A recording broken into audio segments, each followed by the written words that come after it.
At long last, there's men in Netherfield, gentlemen and gentlemen. Don't get too excited. It's probably just some old guy who wants to use it as a hunting lodge for 1 week out of the season.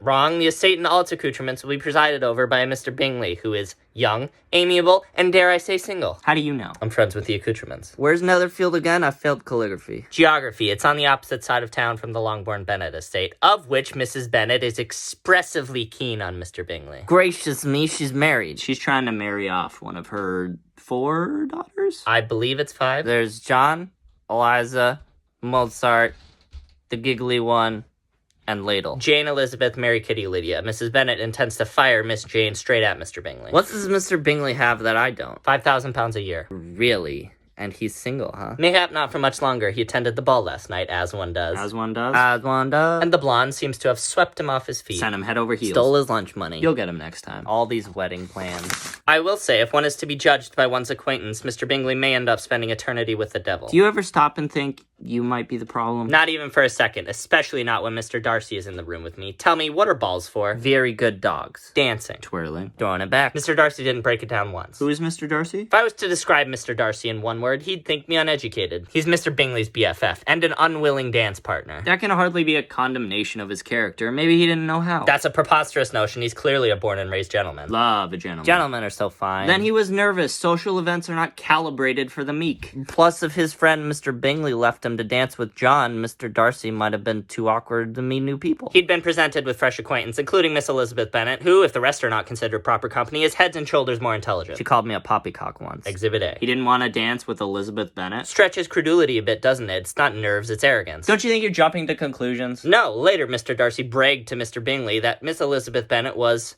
barely tolerable and couldn't tempt him. He called Elizabeth Bennet barely tolerable? And she overheard it.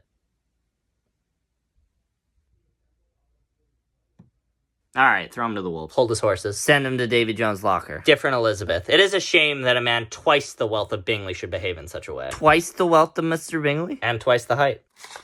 I think we could fix him. Frankly, I'm mad at myself. When Mr. Darcy walked by Miss Elizabeth Bennet for the first time, I could have sworn he glanced not once, but twice in wonder. Perhaps the instinct for romance has left me. Cheer up, I'm sure it'll come back to you. In other news, the Bennets have a cousin visiting soon named Mr. Collins. At least we can be sure there's no romantic intention there.